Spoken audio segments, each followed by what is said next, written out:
ஆதியாகமம் 27ஆம் அதிகாரத்தை எடுத்துக்கொள்ளுங்கள். ஆதியாகமம் 27ஆம் அதிகாரம் 30வது வசனத்தை நம்ம வாசிக்க போகிறோம். ஆதியாகமம் 27வது அதிகாரத்திலே ஸ்தோத்திரம் 27ஆம் அதிகாரம் 30வது வசனத்தை நம்ம சேர்ந்து வாசிக்கலாம். ஈசாக்கு யாக்கோபை ஆசீர்வதித்து முடிந்த போது யாக்கோபு தன் தகப்பனாகிய ஈசாக்கின் சமூகத்தை விட்டு புறப்பட்ட உடனே அவன் சகோதரரைய ஏசா வேட்டையாடி வந்து சேர்ந்தார். அவனும் ருசியுள்ள பதார்த்தங்களை சமைத்து தன் தகப்பன் அண்டைக்கு கொண்டு வந்து தகப்பனை நோக்கி, உம்முடைய ஆத்துமா என்னை ஆசீர்வதிக்கும்படி என் தகப்பனார் எழுந்திருந்து உம்முடைய குமாரனாகிய நான் வேட்டையாடி கொண்டு வந்திருக்கிறதை புசிப்பீராக என்றான். அப்பொழுது அவன் தகப்பனாகிய ஈசாக்கு, நீ யார் என்றான். அதற்கு அவன், நான் உமது மூத்த மகனாகிய ஏசா என்றான். அப்பொழுது ஈசாக்கு மிகவும் பிரமித்து நடுங்கி, வேட்டையாடி எனக்கு கொண்டு வந்தானே அவன் யார்? நீ வரும் முன்னே அவைகள் எல்லாவற்றையும் நான் புசித்து அவனை ஆசீர்வதித்தேனே, அவன் ஆசீர்வதிக்கப்பட்டவனாகவும் இருப்பான் என்றான். ஏசா தன் தகப்பனுடைய வார்த்தையை கேட்டவுடனே மிகவும் மனம் கசந்த உரத்த சத்தமிட்டு அலறி தன் தகப்பனை நோக்கி, என் தகப்பனே, என்னையும் ஆசீர்வதியும் என்றான். அதற்கு அவன், உன் சகோதரன் தந்திரமாய் வந்து உன்னுடைய ஆசீர்வாதங்களை பெற்று கொண்டான் என்றான். ஆமேன் சொல்லுங்கள். ஆண்டவருடைய பிள்ளைகளே, இந்த இடத்திலே ஏசா தன்னுடைய வாழ்க்கையிலே ஒரு ஆசீர்வாதத்திற்காக, ஒரு சகாயத்திற்காக எதிர்பார்க்கிறான். ஏற்கனவே ஒரு விளைவு அவனுக்கு வந்துருச்சு, ஏற்கனவே ஒரு ஆசீர்வாதத்தை அவன் தொலைச்சிட்டான். இப்போ தன்னுடைய தகப்பனாருடைய ஆசீர்வாதத்தை அவன் தொலைக்க கூடாதுன்னு முடிவு எடுத்துட்டான். அப்பா இப்போ ஒரு வாய்ப்பு கொடுக்குறாரு, நான் இன்னும் கொஞ்ச காலத்துக்குள்ள மரிக்க போறேன், நான் மரிக்கிறதுக்கு முன்பாக உன்னை ஆசீர்வதிக்க விரும்புறேன், நீ போய் வேட்டையாடி உன்னை சமைச்சிட்டு வா, நான் சாப்பிட்டுட்டு உன்னை ஆசீர்வதிக்க போறேன்னு சொன்ன உடனே இவனுக்கு ஏற்கனவே தவற விட்டதுனால இதை தவற விடக்கூடாதுன்னு சொல்லி வேகமாய் போய் ஜெபிச்சுட்டு போனானோ எப்படி போனானோ, ஆனால் சீக்கிரமாய் அதை போய் அவன் வேட்டையாடி கொண்டு வருகிறான். ஆனா வேட்டையாடி கொண்டு வரும்போது வேதம் சொல்லுது, அவனுக்கு முன்பாகவே அவனுடைய சகோதரன் வந்து அந்த ஆசீர்வாதத்தை இப்ப வாங்கிட்டு போறான். இப்ப தன்னுடைய தகப்பனாரை பார்த்து சொல்றான், என் தகப்பனே, என்னையும் ஆசீர்வதியும், ஒரு ஆசீர்வாதம் கூட நீங்க மிச்சம் வைக்கலையா? எனக்கு ஒரு ஆசீர்வாதம் கூட இல்லையா? இல்லப்பா, உன் சகோதரன் தந்திரமாய் வந்து அதை வாங்கி கொண்டு போனான். நம்பர் 1, முதலாவதாக நம்ம நிறைய பேருடைய வாழ்க்கையில நமக்கு சகாயம் செய்ய வேண்டியவர்கள் என்கிற ஒரு டீம் இருக்கிறாங்க. நம்ம அப்பா தான் நமக்கு சகாயம் செய்யணும், நம்ம அம்மா தான் நமக்கு சகாயம் செய்யணும். இவங்க நமக்கு சகாயம் செய்ய வேண்டியவர்கள், நமக்கு உதவி செய்ய, நமக்கு சகாயம் செய்ய, நம்மளை டெவலப் பண்றதற்காக ஆண்டவர் அவர்களை வைத்திருக்கிறார். ஆனால் நமக்கு சகாயம் செய்ய வேண்டியவர்களே நமக்கு செய்யாமற் போகும்போது நான் என்ன நம்புறேன் அப்படின்னா, பரலோகத்தின் தேவன் நமக்கு சகாயம் செய்ய வல்லவராய் இருக்கிறார். விசுவாசிக்கிறீங்களா?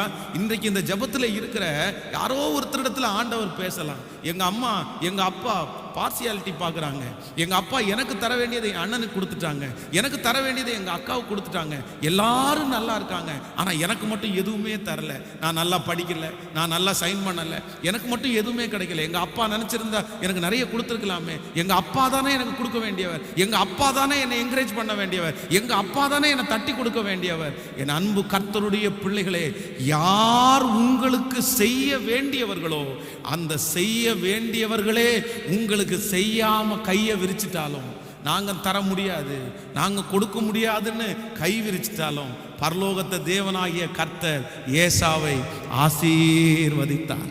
கர்த்தர் அவனை ஆசீர்வதித்தார். கர்த்தர் அவனை ஆசீர்வதித்து ஒரு மலை நாட்டையே அவனுக்கு கொடுத்தார். நீங்கள் உபாகமத்தின் புஸ்தகத்தில் எடுப்பீர்களே ஆனால் 2வது அதிகாரத்திலே, உபாகமம் 2ஆம் அதிகாரம் 5வது வசனத்தை நம்ம வாசிக்கும் போது எடுத்துக்கொள்ளுங்கள். உபாகமம் 2வது அதிகாரம் 2வது அதிகாரத்திலே 5வது வசனத்தை நம்ம வாசிக்கலாம். 2ஆம் அதிகாரம் 5வது வசனம், அவர்களோடே போர் செய்ய வேண்டாம், அவர்கள் தேசத்திலே ஒரு அடி நிலமும் உங்களுக்கு கொடேன், சேயீர் மலை நாட்டை ஏசாவுக்கு சுதந்திரமாகவே கொடுத்தேன். ஒரு கரங்களை தட்டி கர்த்தருக்கு ஒரு கனப்படுத்துங்க பார்க்கலாம், கர்த்தரை நன்றி சொல்லுங்க பார்க்கலாம்.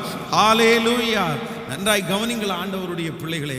சில நேரத்திலே நம்முடைய வாழ்க்கையிலே நமக்கு கொடுக்க வேண்டியவர்கள் கொடுக்க மாட்டார்கள், நம்மை கனப்படுத்த வேண்டியவர்கள் நம்மை கனப்படுத்த மாட்டார்கள், நம்மை உற்சாகப்படுத்த வேண்டியவர்கள் நம்மளை உற்சாகப்படுத்த மாட்டார்கள். ஆனால் அப்படிப்பட்ட சூழ்நிலையில் இருக்கும்போது நமக்கு சகாயம் செய்கிறதுக்கு யார் இருக்கிறான்னா கர்த்தர் இருக்கிறார். நீங்க விசுவாசிக்கிறீங்களா?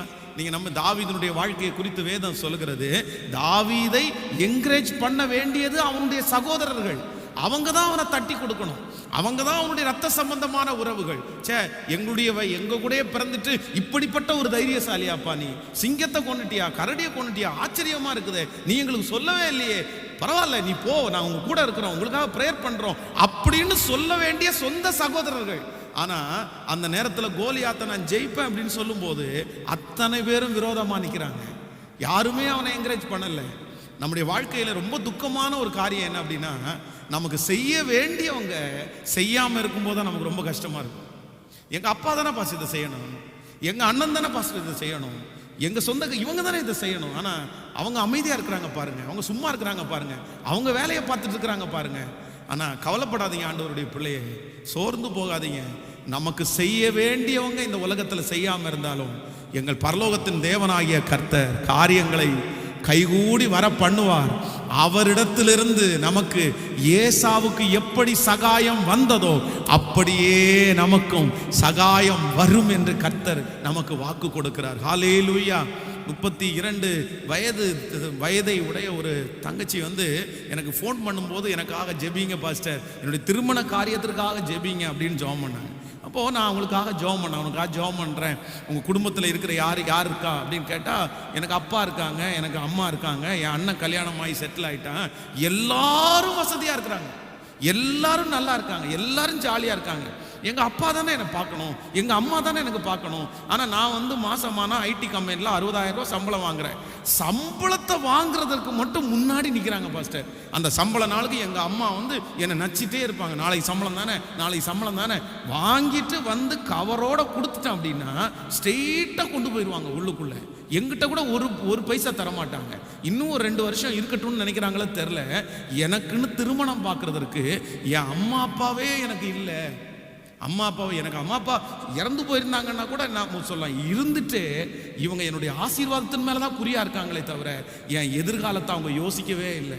இன்றைக்கு இருக்கிற உலகம் சில நேரத்தில் நமக்கு சகாயம் செய்ய வேண்டியவங்களே என்ன பண்ண மாட்டாங்கன்னா செய்ய மாட்டாங்க. அவங்களால 1 ரூபா நமக்கு ஆயத்தம் வராது. அவங்க செய்யலாம், அவங்க செய்யக்கூடியவங்க தான், அவங்க தான் செய்யணும், அவங்க தான் செய்யணும். நான் சொல்கிறேன், பரலோக தகப்பன் உங்களுக்கு சொத்துக்களை தருவார். ஆமேன்னு சொல்லுங்க. எல்லாருக்கும் கொடுத்து உங்களுக்கு கொடுக்கலன்னு வருத்தப்படாதீங்க. நீங்கள் அதுக்காக உங்கள் மனைவியோ உங்கள் கணவனாரையோ திட்டாதீங்க. உங்களுக்கு மட்டும் கிடைக்கல, எல்லாரும் பகிர்ந்துக்கிட்டாங்க, எல்லாரும் செஞ்சுட்டாங்க, நீங்கள் மட்டும் ஏன் இப்படி வெறுமையாக இருக்கணும்? உங்கள் அப்பாட்ட கேளுங்க, உங்கள் அம்மாட்ட கேளுங்க.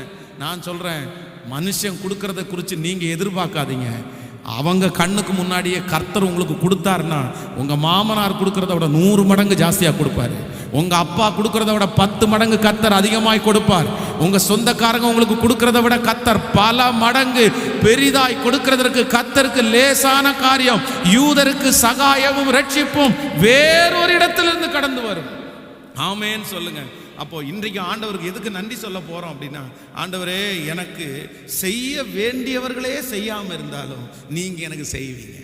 சொல்லுங்க பார்க்கலாம், கையை மேலே உயர்த்தி எல்லாரும் சொல்லுங்க, ஆண்டவரே எங்களுக்கு செய்ய வேண்டியவங்களே செய்யாம இருந்தாலும் நீங்க எங்களுக்கு செய்வீங்க. நான் நம்புறேன் ஆண்டவரேன்னு சொல்லுங்க. நீங்க நான் நடக்கும், இந்த அற்புதம் நடக்க போகிறது, இந்த சத்தத்தை கேட்கும் போதே நடக்க போகிறது. ஹல்லேலூயா, ஹல்லேலூயா. என் தேவன் அவ்வளவு பெரிய நல்லவர். என் தேவன் உனக்காக செய்வார், என் தேவன் நமக்காக செய்வார், என் தேவன் நமக்காக செய்வார். ஹல்லேலூயா.